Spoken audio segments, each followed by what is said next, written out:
নমস্কার বন্ধুরা, শিবানী কিচেনে আপনাদেরকে স্বাগত। আজকে আমি অরেঞ্জ কেক করব। এই অরেঞ্জ কেক করার জন্য আমি এই দেখুন 3টে লেবু নিয়েছি। এই লেবুগুলোকে প্রথমে কেটে রস বের করে নেব। এই দেখুন বন্ধুরা, অরেঞ্জ কেক করার জন্য এই ভেতরে এই পাল্পটাকে আমি চামচ দিয়ে বের করে নেব। প্রথমে বন্ধুরা, অরেঞ্জ কেক বানানোর জন্য 1 কাপ ময়দা, দেখুন বন্ধুরা 2 কাপ ময়দা নিলাম। দেখুন বন্ধুরা 1 চামচ বেকিং পাউডার, এই দেখুন বন্ধুরা 1.5 চামচ বেকিং পাউডার নিলাম।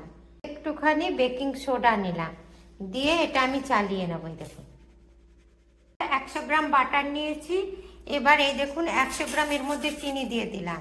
এর মধ্যে এই দেখুন 3টে ডিম দিয়ে দিচ্ছি। দিয়ে প্রথমে এগুলোকে আমি ফেটিয়ে নেব। এই দেখুন বন্ধুরা ফেটিয়ে নিচ্ছি। বন্ধুরা এবার এগুলোকে আমি ফেটিয়ে নিচ্ছি বেটার মেশিনটা। দেখুন বন্ধুরা একটু একটু করে ময়দা দেবো আর একটু একটু করে মেশাবো। দেখুন বন্ধুরা দিয়ে এটা আমি ফেটিয়ে নিচ্ছি। 10 ফোঁটা ভ্যানিলা এসেন্স দিয়ে দিলাম, দিয়ে এটাকে মিশিয়ে নিচ্ছি। কেকের ব্যাটারটা হয়ে গেছে। এবার অরেঞ্জ জুসটা ছেঁকে দিচ্ছি।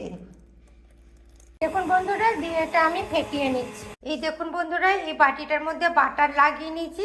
এবার ব্যাটারটা এর মধ্যে ঢেলে দিচ্ছি। দেখুন বন্ধুরা ব্যাটারটা ঢেলে দিয়েছি। এবার এটা বসিয়ে দিই চলুন। এই দেখুন বন্ধুরা লবণ দিয়েছি, প্রিহিটেড করে নিয়েছি কড়াইটা। এবার এই দেখুন কেকটা বসিয়ে দিচ্ছি। ঠিক আছে, এই দেখুন বন্ধুরা ঢাকা দিয়ে দিলাম। 5 মিনিট গ্যাসটাকে জোরে হিটে দেব, তারপরে আস্তে আস্তে কমিয়ে দেব। এই দেখুন বন্ধুরা কি সুন্দর অরেঞ্জ কেকটা হয়েছে, দেখেছেন? আপনারাও ঠিক এইভাবে অরেঞ্জ কেক বানাবেন, দেখবেন দারুণ খেতে লাগছে। আমার রেসিপিটা যদি আপনাদের পছন্দ হয় তবে লাইক করবেন, কমেন্ট করবেন, শেয়ার করবেন। Thank you.